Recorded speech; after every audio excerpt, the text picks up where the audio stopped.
أشهد أن لا إله إلا الله وحده لا شريك له وأشهد أن محمدا عبده ورسوله أما بعد فأعوذ بالله من الشيطان الرجيم بسم الله الرحمن الرحيم الحمد لله رب العالمين الرحمن الرحيم مالك يوم الدين إياك نعبد وإياك نستعين اهدنا الصراط المستقيم صراط الذين أنعمت عليهم غير المغضوب عليهم ولا الضالين. گزشتہ خطبے میں نے بیان کیا تھا کہ مرتدین یا منافقین کا قصہ ختم ہو. یمامہ کے جو تعلق میں تھا اور مسلمہ کذاب اور اس کے ساتھیوں کا جو قصہ تھا وہ گزشتہ خطبہ میں ختم ہوا تھا. مرتدین جنہوں نے ہتھیار اٹھائے حضرت ابوبکر صدیق رضی اللہ عنہ کے زمانے میں، ان کا بھی ذکر چل رہا ہے. جیسا کہ میں نے پہلے بیان کیا تھا یہ کئی مہمات تھیں. مہم پہلی جو تھی وہ تو بیان ہوئی، کافی لمبی تھی. جو بقیہ 10 مہمات ہیں ان میں سے 2 اور 3 کے ذکر میں یہ آتا ہے کہ حضرت حذیفہ اور حضرت ارفجہ کے ذریعے سے یہ مہم سر کی گئی، جو عمان کے مرتد باغیوں کے خلاف مہم تھی. عمان بحرین کے قریب یمن کا ایک شہر ہے. عمان خلیج فارس اور بحر عرب کے درمیان واقع ہے، جس میں ان دنوں آج کے متحدہ عرب امارات کے مشرقی علاقے بھی شامل تھے. یہاں بت پرست قبیلہ آزد اور دیگر قبائل آباد تھے جو مجوسی تھے. مسقط، سہار اور دبا یہاں کے ساحلی شہر تھے. حضرت صلی اللہ علیہ وسلم کے عہد مبارک میں عمان ایرانیوں کی عملداری میں شامل تھا اور ان کی طرف سے جعفر نامی شخص عامل مقرر تھا. اس علاقے میں مجوسی مذہب پھیلا ہوا تھا. رسول اللہ صلی اللہ علیہ وسلم نے 8 ہجری میں حضرت ابو زید انصاری کو تبلیغ اسلام کی غرض سے اور حضرت عمر بن عاص کو یہاں کے 2 رئیس بھائیوں جعفر بن جلندہ اور عباد بن جلندہ کے نام خط دے کر بھیجا. رسول اللہ صلی اللہ علیہ وسلم کے خط کا مضمون یہ تھا: بسم اللہ الرحمن الرحیم. یہ خط محمد صلی اللہ علیہ وسلم اللہ کے بندے اور اس کے رسول کی طرف سے جعفر اور عباد پسران جلندہ کی طرف ہے. سلامتی ہو اس پر جس نے ہدایت کی پیروی کی. میں تمہیں اسلام لانے کی دعوت دیتا ہوں. تم اسلام قبول کر لو، محفوظ رہو گے. میں اللہ کا رسول ہوں اور ساری دنیا کی طرف بھیجا گیا ہوں تاکہ ہر اس شخص کو ڈراؤں جو زندہ ہے اور کافروں پر اتمام حجت کروں. اگر تم اسلام لے آؤ گے تو میں تمہیں بدستور وہاں کا حاکم رہنے دوں گا، اور اگر اسلام قبول کرنے سے انکار کرو گے تو تمہاری ریاست تم سے چھن جائے گی. بعض روایات کے مطابق کافی دن کی بحث کے بعد ان بھائیوں نے اسلام قبول کیا، اور ایک روایت کے مطابق عمان کے حاکم جعفر نے کہا مجھے اسلام لانے میں تو کوئی عذر نہیں، لیکن یہ ڈر ہے کہ اگر میں نے یہاں سے زکوٰۃ اکٹھی کر کے مدینہ بھیجی تو میری قوم مجھ سے بگڑ جائے گی۔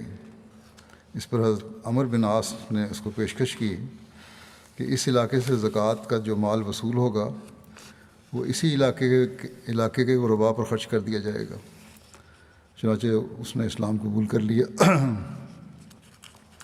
حضرت عمر یہاں 2 سال تک مقیم رہے اور لوگوں کو تبلیغ اسلام کرتے رہے۔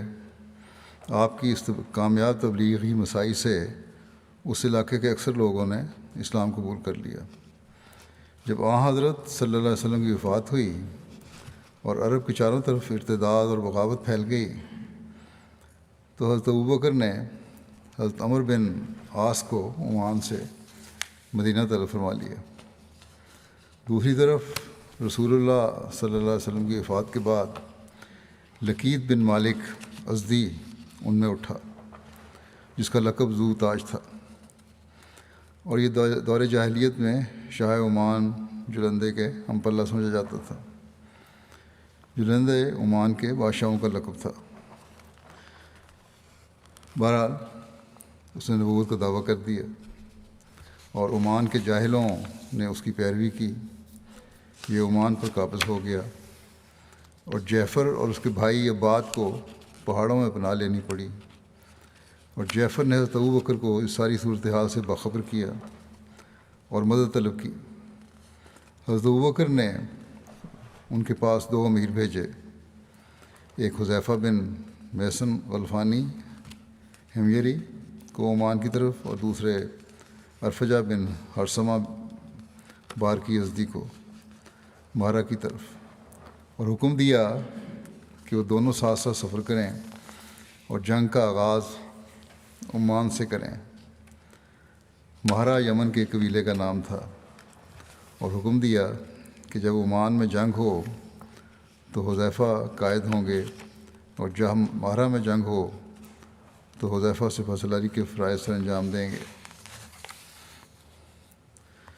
حضرت حذیفہ اور حضرت ارفجہ کا تعارف یہ ہے، تاریخی تبری میں حضرت حذیفہ کا نام حذیفہ بن محصن غلفانی بیان ہوا ہے، جبکہ صحابہ کے حالات پر مشتمل کتاب میں ان کا نام حذیفہ قلانی بیان ہوا ہے۔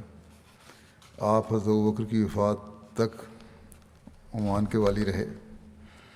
صحابہ کے حالات پر مشتمل کتب میں حضرت ارفجہ کا مکمل نام ارفجہ بن حذیمہ بیان ہوا ہے۔ علامہ ابن اسیر کے نزدیک ان کے والد کا نام ہرثمہ تھا۔ یہ دشمن کے خلاف جنگی چالوں کے لیے مشہور تھے۔ حضرت ابوبکر نے ان دونوں کی مدد کے لیے حضرت اکرمہ بن ابو جہل کو روانہ کیا۔ اس سے پہلے جنگ یمامہ کی تفصیلات میں مسیلمہ کذاب کے ذکر میں یہ بیان ہو چکا ہے کہ جب حضرت ابوبکر نے حضرت اکرمہ کو فتنہ ارتداد اور بغاوت کا مقابلہ کرنے کے لیے بھیجا اور شرحبیل بن حسنہ کو ان کی مدد کے لیے روانہ کیا، تو اکرمہ کو حکم دیا تھا کہ وہ شرحبیل کے آنے سے پہلے حملہ نہیں کریں گے، لیکن انہوں نے اس کا انتظار کیے بغیر حملہ کر دیا، جس کے نتیجہ میں انہیں شکست کھانا پڑی، جس پر حضرت ابوبکر ان سے ناراض ہوئے اور انہیں عمان کی طرف جانے کا حکم دیا۔ حضرت ابوبکر کے حکم کے مطابق اکرمہ اپنی فوج کے ساتھ عمان کی طرف ارفجہ اور حذیفہ کے پیچھے پیچھے روانہ ہوئے، اور قبل اس کے کہ وہ دونوں عمان پہنچتے، اکرمہ عمان کے قریب ایک مقام رجام میں ان دونوں سے جا ملے، اور انہوں نے جعفر اور اس کے بھائی عباد کے پاس اپنا پیغام بھیج دیے۔ تاریخ کی بعض کتب جیسے کامل ابن اسیر میں اس کا نام ایاز بیان کیا جاتا ہے۔ رجام عمان میں ایک طویل پہاڑی سلسلہ ہے۔ بہرحال مسلمان لشکر کے سرداروں کے پیغام ملنے کے بعد جعفر اور عباد اپنی اپنی قیام گاہوں سے نکلے، جو پہلے چھپ گئے تھے اس مرتد کے نبی کے اعلان ہونے کے بعد، جس نے فوج اپنی بنا لی تھی، اس کی طاقت زیادہ ہو گئی تھی۔ تو بہرحال یہ اپنی قیام گاہوں سے نکلے اور انہوں نے سوہار میں آ کر پڑاؤ کیا، اور حذیفہ، ارفجہ اور اکرمہ کو کہلا بھیجا کہ آپ سب ہمارے پاس آ جائیں۔ سوہار جو ہے یہ بھی عمان میں پہاڑ سے متصل ایک قصبہ ہے۔ اس کے بارے میں آتا ہے عمان کا ایک بازار جو رجب کے شروع میں 5 راتوں تک لگتا تھا یہاں۔ چنانچہ مسلمانوں کا لشکر سوہار میں جمع ہو گیا اور متصلہ علاقے کو مرتدین سے پاک کر دیا۔ ادھر لقیط بن مالک کو اسلامی لشکر کے پہنچنے کی خبر ملی تو وہ اپنی فوج لے کر مقابلے کے لیے نکلا اور دبا کے مقام پر فروکش ہوا۔ اس نے عورتوں، بچوں اور مال و متاع کو اپنے پیچھے رکھا تاکہ اسے جنگ میں تقویت ملے۔ دبا بھی اس علاقے کا شہر تھا اور تجارتی منڈی تھی۔ مسلمان امراء نے لقیط کے ساتھی سرداروں کو خطوط لکھے اور اس کی ابتدا انہوں نے قبیلہ بنو جزید کے رئیس سے کی۔ ان کے جواب میں ان سرداروں نے بھی مسلمان امراء کو خطوط لکھے۔ اس مراسلت کے نتیجہ یہ ہوا کہ یہ سب سردار لقیط سے علیحدہ ہو گئے اور مسلمانوں کے ساتھ آ ملے۔ اسی جگہ یعنی دبا کے مقام پر لقیط کی فوج کے ساتھ پھر گھمسان کی جنگ ہوئی۔ ابتدا میں لقیط کا پلہ بھاری رہا اور قریب تھا کہ مسلمانوں کو شکست ہو جاتی، لیکن اللہ تعالیٰ نے اپنے لطف و کرم سے آسان فرمایا اور اس نازک گھڑی میں مدد نازل فرمائی۔ بحرین کے مختلف قبائل اور بنو عبد القیس کی طرف سے بھاری کمک پہنچ گئی، جس سے ان کی قوت میں اور طاقت میں اضافہ ہو گیا اور انہوں نے آگے بڑھ کر لقیط کی فوج پر شدید حملہ کر دیا، جس سے لقیط کی فوج کے پاؤں اکھڑ گئے اور وہ بھاگ کھڑے ہوئے۔ مسلمانوں نے ان کا پیچھا کیا اور 10,000 مقاتلین کو طے کیا اور بچوں اور عورتوں کو قید کر لیا، مال و بازار پر قبضہ کر لیا اور اس کا خمس ارفجہ کے ہاتھ حضرت ابوبکر کی خدمت میں روانہ کر دیا۔ اس طرح عمان میں بھی اس فتنے کا خاتمہ ہو گیا اور مسلمانوں کی حکومت پائیدار بنیادوں پر قائم ہو گئی۔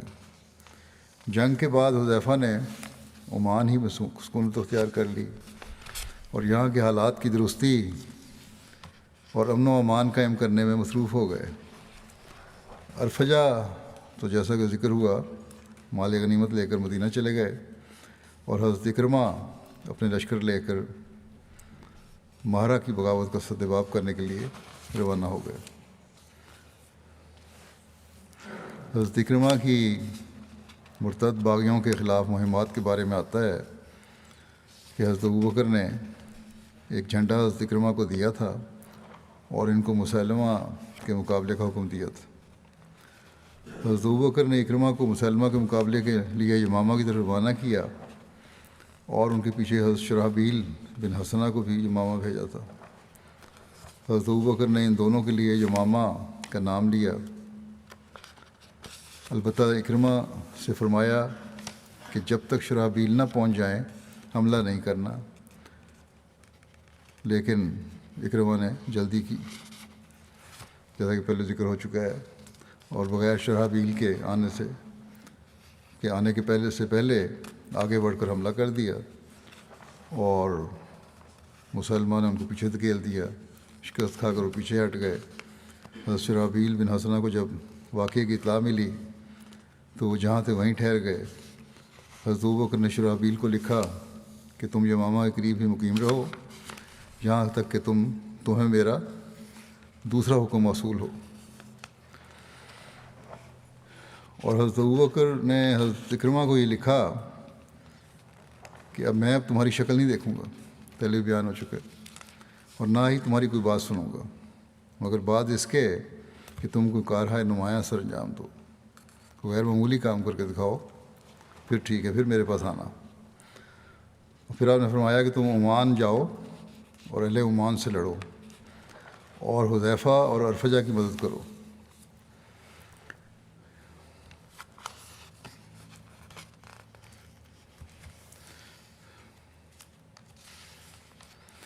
بہرحال عمان جیسا کہ بیان ہو چکا ہے کہ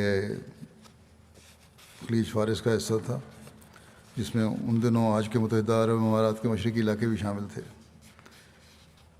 یہاں بت پرست قبیلہ ازد اور دیگر قبائل آباد تھے جو مجوسی تھے۔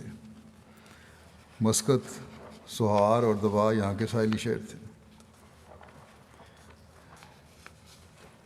آپ نے یہ بھی فرمایا کہ تمہیں ہر ایک شخص اپنے گھوڑ سواروں کا سردار رہے گا، البتہ جب تک تم لوگ حذیفہ کے زیر نگرانی علاقے میں رہو گے وہ تم سب کے امیر ہوں گے۔ جب تم لوگ فارغ ہو جاؤ تو پھر مہرہ چلے جانا، پھر وہاں سے یمن چلے جانا، یہاں تک کہ یمن اور حضر موت کی کارروائیوں میں مہاجر بن ابو امیہ کے ساتھ رہنا، اور عمان اور یمن کے درمیان جن لوگوں نے ارتداد اختیار کیا ہے ان کی سرکوبی کرنا، اور مجھے جنگ میں تمہارے کارہائے نمایاں کی خبر پہنچتی رہے۔ یہ حضرت ابوبکر نے ارشاد فرمایا۔ بہرحال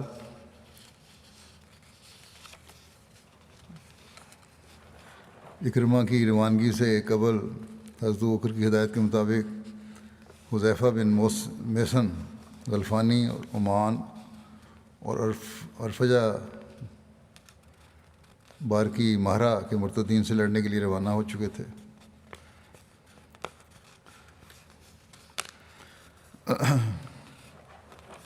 حضرت ابوبکر کے حکم کے مطابق اکرمہ اپنی فوج کے ساتھ عرفجہ اور حذیفہ کے پیچھے پیچھے روانہ ہوئے، اور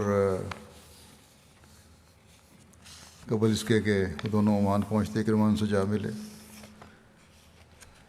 اس سے قبل حضرت ابوبکر نے ان دونوں کو یہ تاکیدی حکم دے دیا تھا کہ عمان سے فارغ ہونے کے بعد وہ اکرمہ کی رائے پر عمل کریں، چاہے وہ ان کو اپنے ساتھ لے لیں یا عمان میں ٹھہرنے کا حکم دیں۔ بہرحال پھر جیسا کہ ذکر ہو چکا ہے، جب یہ تینوں امیر عمان کے قریب ایک مقام رجام میں باہم جا ملے تو انہوں نے جعفر اور عباد کے پاس اپنے پیغامبر بھیجے، اور دوسری طرف جب لقیط کو ان کی فوج کی آنے کی خبر ہوئی تو اس نے اپنی جماعتوں کو اکٹھا کیا اور دبا میں آ کر پڑاؤ ڈالا۔ جعفر اور عباد بھی اپنی اپنی قیام گاہوں سے نکلے، انہوں نے سہار میں آ کر پڑاؤ کیا۔ حذیفہ، عرفجہ اور اکرمہ کو کہلا بھیجا کہ آپ سب ہمارے پاس آ جائیں۔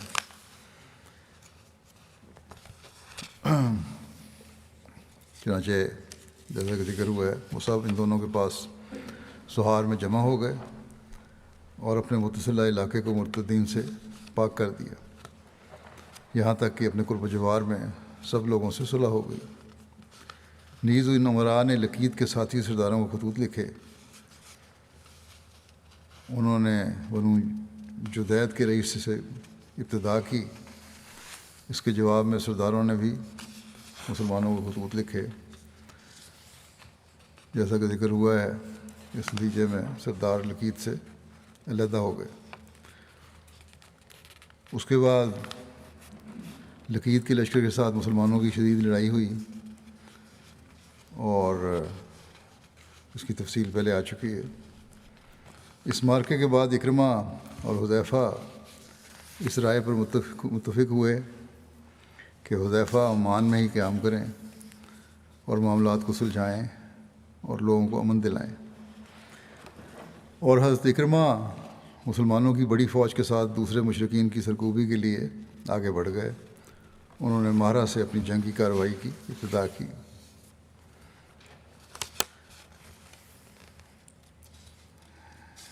حضرت اکرمہ کی مہرہ قبیلہ کی طرف پیش قدمی کے بارے میں آتا ہے کہ عمان کے مرتدین کی سرکوبی سے فارغ ہونے کے بعد اکرمہ اپنے لشکر کے ہمراہ نجد کے علاقے مہرہ قبیلہ کی طرف روانہ ہو گئے۔ لکھا ہے کہ انہوں نے اہل عمان اور عمان کے ارد گرد کے لوگوں سے اپنی اس مہم کے لیے مدد طلب کی۔ وہ چلتے رہے یہاں تک کہ مہرہ قبیلے کے علاقے میں پہنچ گئے۔ ان کے ساتھ مختلف قبائل کے لوگ تھے، یہاں تک کہ اکرمہ نے مہرہ قبیلے اور اس کے مضافاتی علاقوں پر چڑھائی کر دی۔ ان کے مقابلے کے لیے مہرہ کے لوگ دو گروہوں میں تقسیم تھے۔ ایک گروہ بمقام جیروت میں ایک شخص شخریت کی سرکردگی میں معجزہ زن تھا، دوسرا گروہ نجد میں بنو محارب کے ایک شخص مصبہ کی سرکردگی میں تھا۔ دراصل تمام مہرہ اسی لشکر کے سردار کے تابع تھا، سوائے شخریت اور اس کی جمعیت کے۔ یہ دونوں سردار ایک دوسرے کے مخالف تھے اور ایک دوسرے کو اپنی طرف بلاتے تھے، اور ان دونوں فوجوں میں سے ہر ایک یہ چاہتا تھا کہ ان کے سردار کو ہی کامیابی حاصل ہو۔ یہی وہ بات تھی جس کے ذریعے سے اللہ تعالیٰ نے مسلمانوں کی مدد کی اور ان کو ان کے دشمنوں کے خلاف مضبوط کیا اور دشمنوں کو کمزور کر دیا۔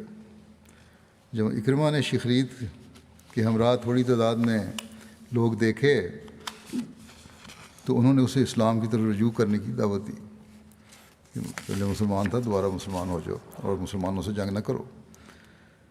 چنانچہ اس ابتدائی تحریک پر ہی شخریت نے ان کی دعوت کو قبول کر لیا، اور اس طرح اللہ نے مصبہ کو کمزور کر دیا۔ پھر اکرمہ نے مصبہ کی طرف پیغامبر بھیجا اور اسے اسلام کی طرف واپس آنے اور کفر سے لوٹنے کی دعوت دی، مگر اس کے ساتھ لوگوں کی جو کثیر تعداد تھی اس کثرت نے اس کو دھوکہ دیا۔ شخریت کے اسلام لانے کی وجہ سے مصبہ میں دوری مزید بڑھ گئی، مصبہ اور شخریت کی۔ بہرحال اکرمہ نے اس کی طرف پیش قدمی کی اور شخریت بھی آپ کے ساتھ تھا۔ ان دونوں کا نجد میں مصبہ کے ساتھ مقابلہ ہوا اور انہوں نے یہاں دبا سے بھی زیادہ شدید جنگ کی۔ اللہ نے مرتد باغیوں کے لشکر کو شکست دی اور ان کا سردار مارا گیا۔ مسلمانوں نے بھاگنے والوں کو تعاقب کیا اور ان میں سے بہت سی تعداد کو قتل کیا اور وہ کثرت قیدی بنائے گئے، اور مال غنیمت میں 2000 کی تعداد میں عمدہ نسل کی اونٹنیاں بھی مسلمانوں کے ہاتھ آئیں۔ حضرت اکرمہ نے مال غنیمت کو 5 حصوں میں تقسیم کیا اور شخریت کو خمس کے ساتھ حضرت ابوبکر کی طرف روانہ کر دیا۔ باقی 4 حصے انہوں نے مسلمانوں میں تقسیم کر دیے۔ اس طرح اکرمہ کا لشکر سواریوں اور مال و متاع اور ساز و سامان کی وجہ سے مزید طاقتور ہو گیا۔ حضرت اکرمہ نے وہیں قیام کر کے اس علاقے کے تمام لوگوں کو جمع کیا اور ان سب نے اسلام قبول کر لیا۔ حضرت اکرمہ نے اس فتح کی خوشخبری صائب نامی ایک شخص کے ذریعے حضرت ابوبکر کی خدمت میں پہنچائی۔ پھر حضرت اکرمہ کے یمن کی طرف پیش قدمی کا ذکر ہے۔ حضرت ابوبکر صدیق نے اپنے خط میں، جس کا تذکرہ پہلے ہو چکا ہے، حضرت اکرمہ کو ہدایت دی تھی کہ مارا کے بعد یمن چلے جانا اور یمن اور حضرت موت کی کاروائیوں میں حضرت مہاجر بن ابو امیہ کے ساتھ رہنا، اور عمان اور یمن کے درمیان جن لوگوں نے ارتداد اختیار کیا ہے ان کی سرکوبی کرنا۔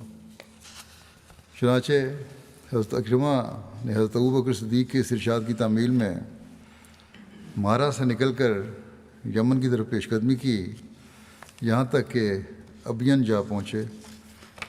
ابین بھی یمن کی ایک بستی ہے۔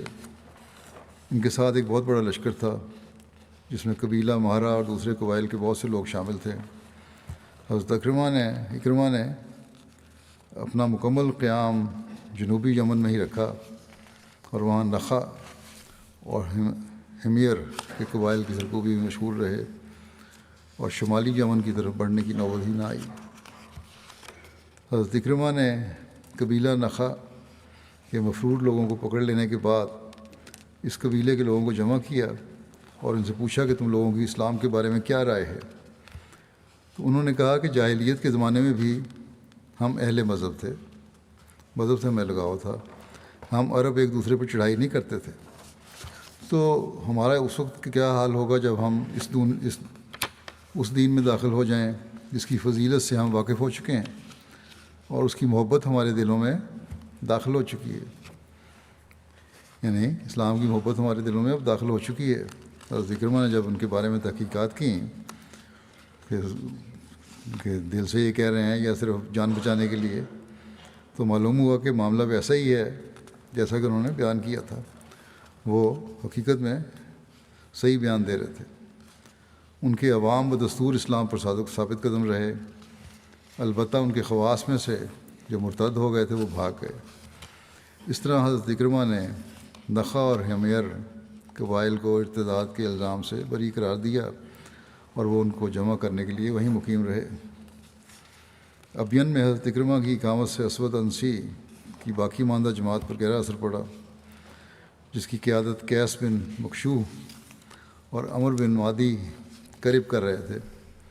صنعاء سے بھاگنے کے بعد قیس صنعاء کے مابین چکر کاٹتا رہا اور عمر بن معدی قریب اسود انسی کی لاج میں موجود پارٹی میں شامل ہوا تھا، لیکن جب حضرت اکرمہ ابین پہنچے تو دونوں یعنی قیس اور عمر بن معدی قریب آپ سے قتال کے لیے اکٹھے ہو گئے، جنگ کے لیے تیار ہو گئے، لیکن جلد ہی دونوں میں اختلاف ہوا اور ایک دوسرے سے جدا ہو گئے۔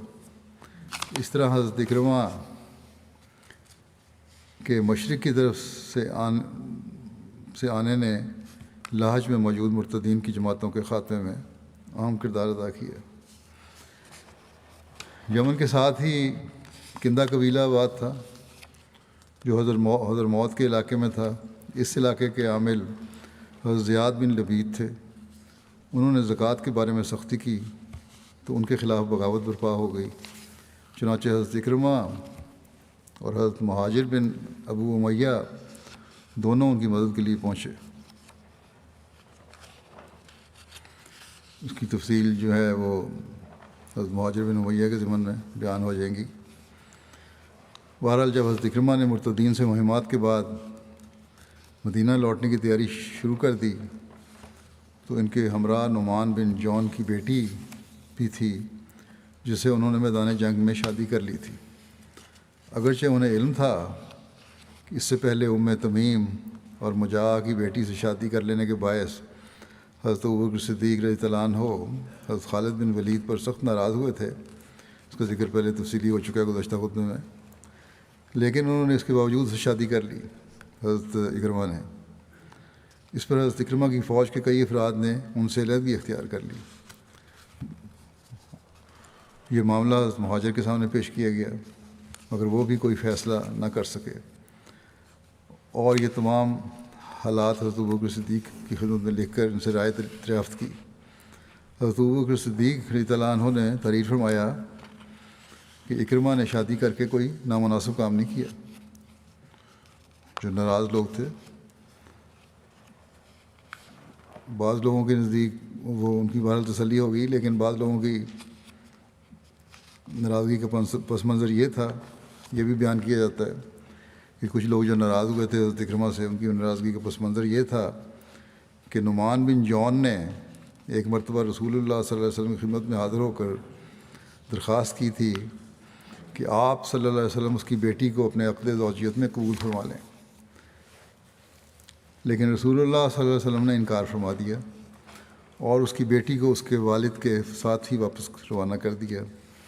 چونکہ رسول اللہ صلی اللہ علیہ وسلم اس لڑکی کو رد کر چکے تھے، اس لیے حضرت اکرمہ کی فوج کے ایک حصے کا خیال تھا کہ آپ صلی اللہ علیہ وسلم کے اسوہ حسنہ پر عمل کرتے ہوئے حضرت اکرمہ کو بھی اس لڑکی سے شادی نہیں کرنی چاہیے تھی، لیکن حضرت ابوبکر صدیق یہ دلیل تسلیم نہیں کرتے۔ حضرت ابوبکر صدیق نے یہ دلیل تسلیم نہیں کی، انہوں نے کہا یہ بالکل غلط ہے، اور حضرت اکرمہ کی شادی کو جائز قرار دیا۔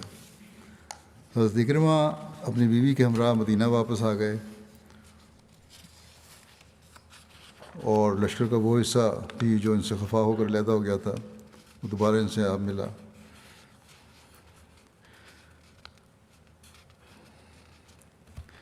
اسماء بنت نعمان بن جون جس لڑکی کا ذکر ہے، اس کا مختصر تعارف یہ ہے، حضرت اکرمہ نے جس خاتون سے شادی کی تھی بخاری اور دیگر کتب حدیث میں اس کی بابت روایات مذکور ہیں۔ اس خاتون کا نکاح نبی کریم صلی اللہ علیہ وسلم سے ہوا تھا، تاہم رخصتی سے قبل ہی اس سے ایسی حرکت سرزد ہوئی کہ نبی کریم صلی اللہ علیہ وسلم نے اس خاتون کو واپس اس کے قبیلے میں بھجوا دیا۔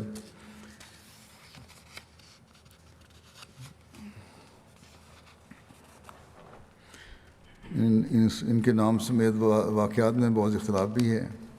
بعض نے ان کی شادی حضرت مہاجر بن امیہ بن ابی امیہ سے بھی بیان کی ہے۔ بہرحال اس واقعہ کی تفصیلات کا ذکر کرتے ہوئے حضرت مسلم موعود رضی اللہ عنہ نے بیان فرمایا ہے کہ جب عرب فتح ہوا اور اسلام پھیلنے لگا تو کندہ قبیلہ کی ایک عورت جس کا نام اسماء یا امیمہ تھا اور وہ جونیہ یا بنت الجون بھی کہلاتی تھی، اس کا بھائی لقمان رسول کریم صلی اللہ علیہ وسلم کی خدمت میں اپنی قوم کی طرف سے بطور وفد حاضر ہوا، اور اس موقع پر اس نے یہ بھی خواہش کی کہ اپنی ہمشیرہ کی شادی رسول کریم صلی اللہ علیہ وسلم سے کر دے، اور بالمشافہ رسول کریم صلی اللہ علیہ وسلم سے درخواست بھی کر دی کہ میری ہمشیرہ جو پہلے ایک رشتے دار سے بیاہی ہوئی تھی اب بیوہ ہے، نہایت خوبصورت اور لائق ہے، آپ اسے شادی کر لیں۔ رسول کریم صلی اللہ علیہ وسلم کو چونکہ قبائل عرب کا اتحاد منظور تھا، آپ نے اس کی دعوت منظور کر لی اور فرمایا 12.5 اوقیہ پر چاندی پر نکاح پڑھ دیا جائے۔ اس نے کہا یا رسول اللہ، ہم معزز لوگ ہیں، مہر تھوڑا ہے۔ آپ نے فرمایا اس سے زیادہ میں نے اپنی کسی بیوی یا لڑکی کا مہر نہیں باندھا۔ جب اس نے رضامندی کا اظہار کر دیا تو نکاح پڑھا گیا، اور اس نے رسول کریم صلی اللہ علیہ وسلم سے درخواست کی کہ کسی آدمی کو بھیج کر اپنی بیوی منگوا لیجیے۔ آپ صلی اللہ علیہ وسلم نے ابو اسید کو اس کام پر مقرر کیا، وہ وہاں تشریف لے گئے۔ جونیہ نے ان کو اپنے گھر بلایا تو حضرت ابو اسید نے کہا کہ رسول کریم صلی اللہ علیہ وسلم کی بیویوں پر حجاب نازل ہو چکا ہے۔ اس پر اس نے دوسری ہدایات دریافت کیں جو آپ نے بتا دیں، اور اونٹ پر بٹھا کر مدینہ لے آئے، اور ایک مکان میں جس کے گرد کھجوروں کا درخت بھی تھا لا کر اتارا۔ اس کے ساتھ اس کی دایا بھی اس کے رشتہ داروں نے روانہ کی۔ حضرت مسلم موعود لکھتے ہیں کہ جس طرح ہمارے ملک میں بھی ایک امیر لوگ جو ہیں ایک بے تکلف نوکر ساز کر دیتے ہیں تاکہ اسے کسی قسم کی تکلیف نہ ہو لڑکی کو۔ چونکہ یہ عورت حسین مشہور تھی اور یوں بھی عورتوں کو دلہن دیکھنے کا شوق ہوتا ہے، مدینہ کی عورتیں اس کو دیکھنے گئیں، اور اس عورت کے بیان کے مطابق کسی عورت نے اس کو سکھا دیا کہ روب پہلے دن ہی ڈالا جاتا ہے، جب رسول کریم صلی اللہ علیہ وسلم تیرے پاس آئیں تو کہہ دینا کہ میں آپ سے اللہ کی پناہ مانگتی ہوں، اس پر وہ تیرے سے زیادہ گرویدہ ہو جائیں گے۔ اگر یہ بات اس عورت کی بنائی ہوئی نہیں ہے، یعنی جس کی شادی تھی، تو کچھ تعجب نہیں۔ مسلم موعود لکھتے ہیں کہ کوئی تعجب نہیں کہ کسی منافق نے اپنی بیوی یا اور کسی رشتہ دار کے ذریعے یہ شرارت کی ہو، اس طرح کا فکرہ کہلوانا۔ غرض جب اس کی آمد کی اطلاع رسول اللہ صلی اللہ علیہ وسلم کو ملی تو آپ اس گھر کی طرف تشریف لے گئے جو اس کے لیے مقرر کیا گیا تھا۔ احادیث میں لکھا ہے کہ اس کا ترجمہ یہ ہے کہ جب رسول کریم صلی اللہ علیہ وسلم اس کے پاس تشریف لائے تو آپ نے اسے فرمایا کہ تو اپنا نفس مجھے ہبہ کر دے۔ اس نے جواب دیا کیا ملکہ بھی اپنے آپ کو عام آدمیوں کے سپرد کیا کرتی ہے؟ نعوذ باللہ، اپنے آپ کو بڑا ظاہر کیا۔ ابو اسید کہتے ہیں کہ اس پر رسول کریم صلی اللہ علیہ وسلم نے اس خیال سے کہ اجنبیت کی وجہ سے گھبرا رہی ہے اسے تسلی دینے کے لیے اس پر اپنا ہاتھ رکھا۔ آپ نے اپنا ہاتھ ابھی رکھا ہی تھا کہ اس نے یہ نہایت ہی گندہ اور نامعقول فکرہ کہہ دیا کہ میں تجھ سے اللہ تعالیٰ کی پناہ مانگتی ہوں۔ چونکہ نبی خدا تعالیٰ کا نام سن کر ادب کی روح سے بھر جاتا ہے اور اس کی عظمت کا متوالا ہوتا ہے، اس کے اس فکرے پر آپ نے فوراً فرمایا کہ تو نے ایک بڑی ہستی کا واسطہ دیا ہے اور اس کی پناہ مانگی ہے جو بڑا پناہ دینے والا ہے، اس لیے میں تیری درخواست کو قبول کرتا ہوں۔ چنانچہ آپ اسی وقت باہر تشریف لے آئے اور فرمایا اے ابو اسید، اسے 2 چادریں دے دو اور اس کے گھر والوں کے پاس پہنچا دو۔ چنانچہ اس کے بعد اسے مہر کے حصے کے علاوہ بطور احسان 2 راز کی چادریں دینے کا بھی حکم دیا۔ سفید لمبی سوتی چادریں تھیں بڑی اچھی، تاکہ قرآن کریم کا حکم وَلَا تَنْسَبُوا الْفَضْلَ بَيْنَكُمْ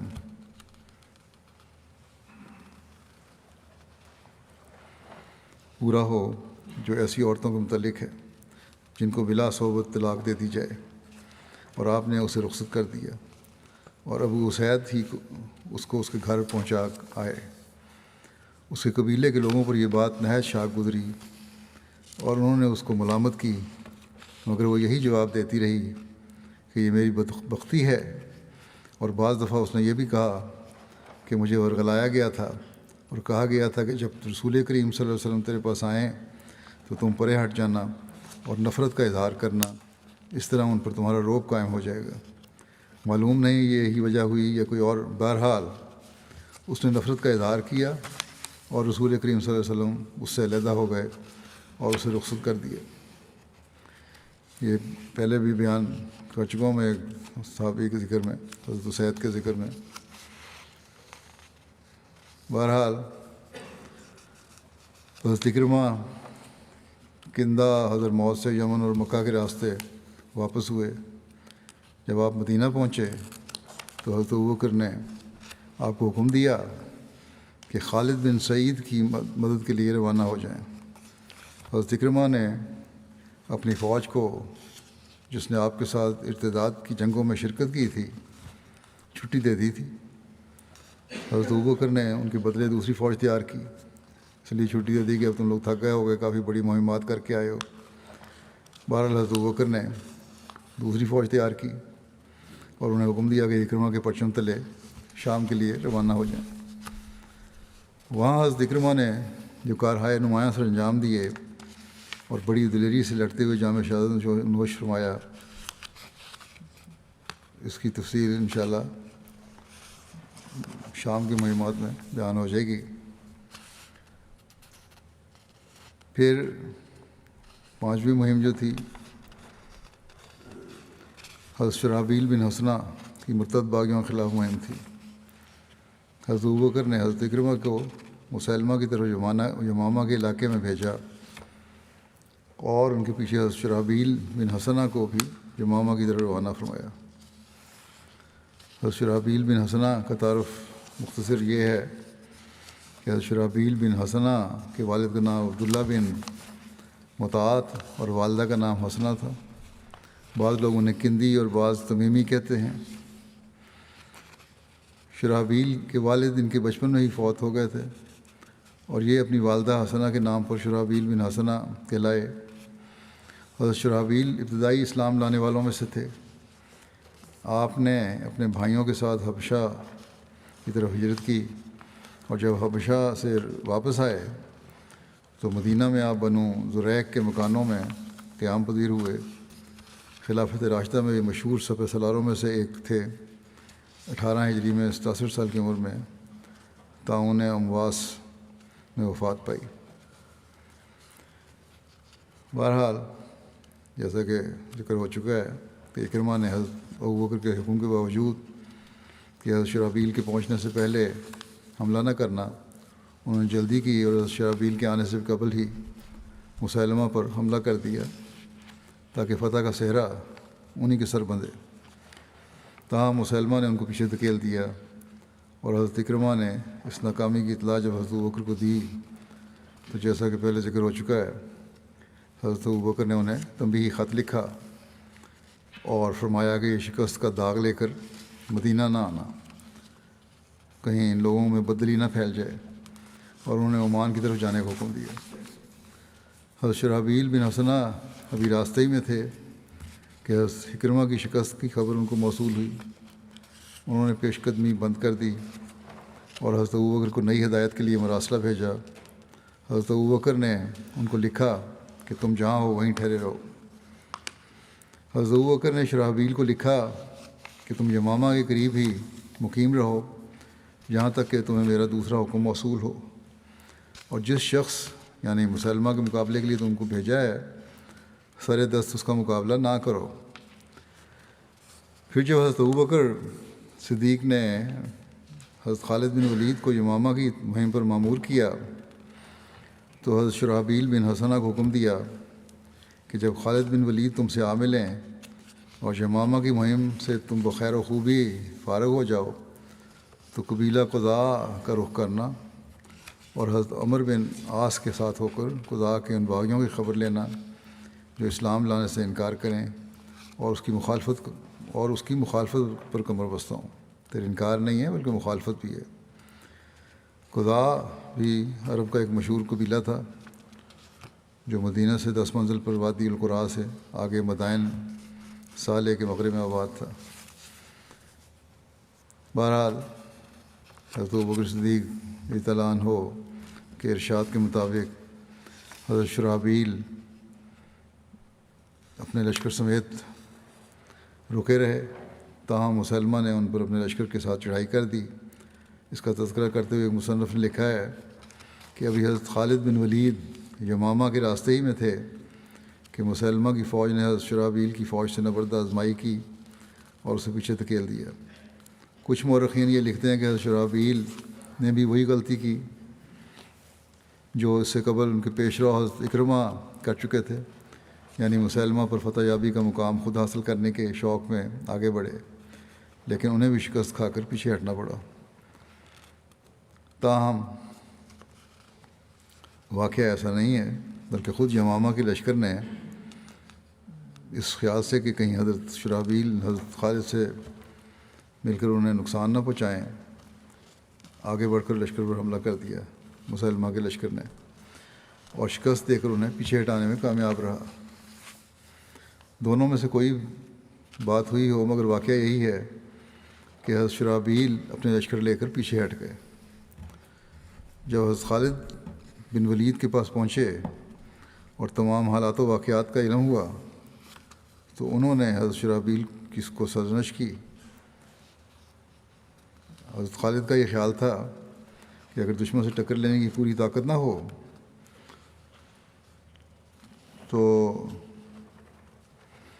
بے شک اس وقت تک اس کے مقابلے سے گریز کیا جائے جب تک کہ مطلوبہ طاقت میسر نہ ہو جائے، بجائے اس کے کہ طاقت نہ ہونے کے باوجود دشمن سے جنگ چھیڑی جائے اور اس کے نتیجے میں شکست کھانی پڑے. بہرحال پھر بعد میں حضرت شرحبیل حضرت خالد بن ولید کے ساتھ جنگ میں شریک رہے.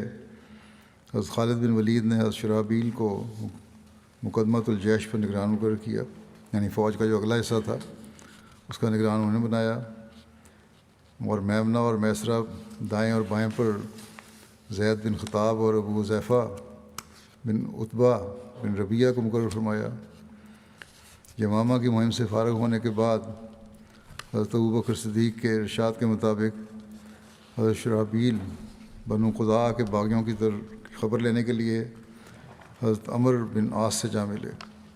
چنانچہ لکھا ہے کہ حضرت شرحبیل اور حضرت عمر بن عاص قضاء کے مرتد باغیوں پر حملہ کرنے لگے.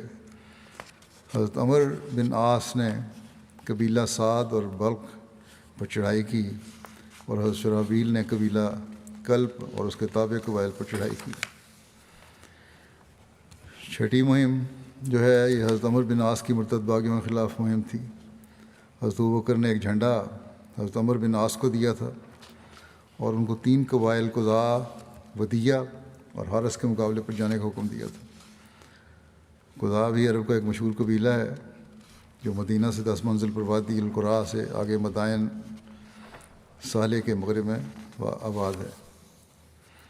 حضرت عمر بن عاص کا بھی تعارف یہ ہے کہ آپ کا نام عمر اور کنیت عبداللہ یا بعض کے نزدیک ابو محمد تھی. آپ کے والد کا نام عاص بن وائل، آپ کی والدہ کا نام نابغہ بنت حرملہ تھا. ایک روایت کے مطابق آپ کی والدہ کا اصل نام سلمہ تھا، نابغہ ان کا لقب تھا. حضرت عمر بن عاص نے 8 ہجری میں فتح مکہ سے 6 ماہ پہلے اسلام قبول کیا. رسول اللہ صلی اللہ علیہ وسلم نے 8 ہجری میں آپ کو عمان کا عامل مقرر فرمایا اور آپ رسول اللہ صلی اللہ علیہ وسلم کی وفات تک اسی منصب پر رہے. اس کے بعد آپ شام کی فتوحات میں شامل ہوئے اور حضرت عمر کے دور خلافت میں فلسطین کے حاکم رہے. ان کے کارناموں میں سے ایک نمایاں کارنامہ مصر کی فتح بھی ہے. فتح مصر کے بعد حضرت عمر نے ان کو مصر کا حاکم بنا دیا. حضرت عثمان کے دور خلافت میں مصر کی حکومت سے معزول ہوئے اور فلسطین میں گوشہ نشینی اختیار کی. امیر معاویہ نے آپ کو دوبارہ مصر کا حاکم بنایا اور تا وقت وفات آپ اسی خدمت پر متعین رہے۔ کہا جاتا ہے کہ آپ کی وفات 43 ہجری میں ہوئی، بعض کے نزدیک 47 ہجری میں ہوئی، بعض 48 کہتے ہیں، بعض 51 ہجری میں کہتے ہیں، لیکن 43 ہجری میں وفات والا قول عموماً درست تسلیم کیا جاتا ہے۔ حضرت عمر بن عاص بڑے خوش گفتار اور شیریں بیان خطیب تھے، قادر الکلام مدبر تھے، سیاستدان اور سپہ سالار تھے۔ رسول اللہ صلی اللہ علیہ وسلم عسکری مہموں میں ان پر اعتماد فرماتے تھے۔ عمر بن عاص، ان کے بیٹے عبداللہ اور ام عبداللہ پر مشتمل خاندان کو بہترین گھرانہ قرار دیا گیا۔ ایک مصنف لکھتا ہے کہ حضرت ابوبکر نے جو 11 علم تیار کرائے تھے، ان میں سے ایک علم حضرت عمر بن عاص کے لیے بھی تھا۔ آپ نے انہیں قضاء کے مرتدین سے جنگ کرنے کا کام سپرد کیا، کیونکہ وہ رسول اللہ صلی اللہ علیہ وسلم کی زندگی میں بھی جنگ ذات السلاسل میں قبیلہ قضاء سے لڑ چکے تھے اور اس قبیلے کے تمام حالات اور تمام راستوں سے بخوبی واقف تھے۔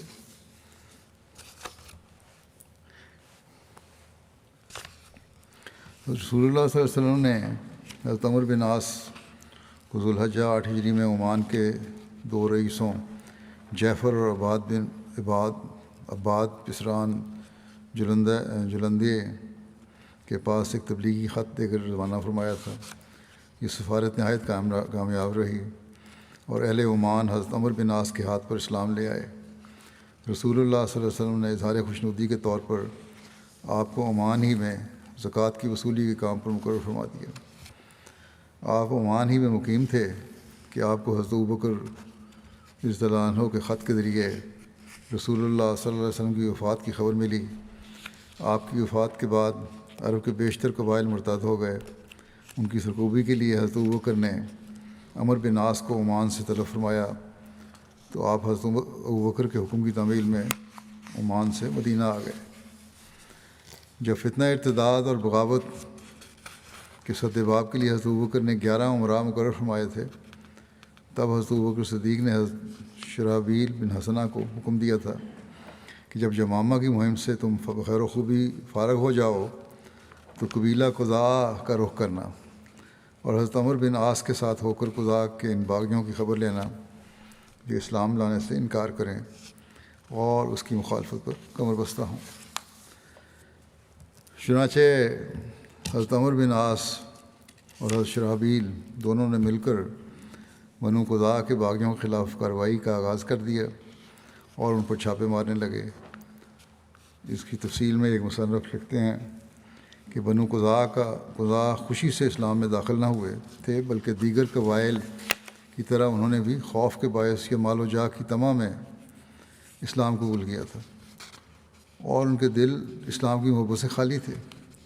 لہذا رسول اللہ صلی اللہ علیہ وسلم کی وفات کے بعد جو ہی انہیں مسلمانوں کی کمزوری کا احساس ہوا، انہوں نے زکوٰۃ دینے سے انکار کر دیا۔ بارگاہ خلافت سے حکم ملتے ہی عمر بن عاص اپنے لشکر کے ساتھ اسی رستے سے جذام کی جانب روانہ ہوئے جس سے پہلے گئے تھے۔ وہاں پہنچ کر انہوں نے دیکھا کہ بنو قضاء جنگ کے لیے پوری طرح تیار ہیں۔ مقابلہ شروع ہوا، گھمسان کا رن پڑا۔ پہلے کی طرح اب بھی قضاء کو شکست کھانی پڑی اور حضرت عمر بن عاص ان سے زکوٰۃ لے کر اور انہیں دوبارہ حلقہ بگوش اسلام بنا کر مظفر و منصور مدینہ واپس آ گئے۔ یہ باقی جو مہمات ہیں ان کا ذکر انشاءاللہ آئندہ ہوگا۔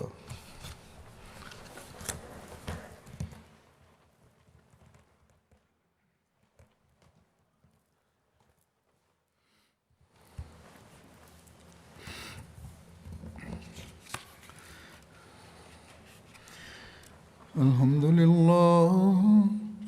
لله نحمده ونستعينه ونستغفره ونؤمن به ونتوكل عليه ونعوذ بالله من شرور أنفسنا ومن سيئات أعمالنا من يهده الله فلا مضل له ومن يضلل فلا هادي له ونشهد أن لا إله إلا الله ونشهد أن محمدا عبده ورسوله عباد الله رحمكم الله إن الله يأمر بالعدل والإحسان وإيتاء ذي القربى وينهى عن الفحشاء والمنكر والبغي يعظكم لعلكم تذكرون اذكروا الله يذكركم وادعوه يستجب لكم ولذكر الله أكبر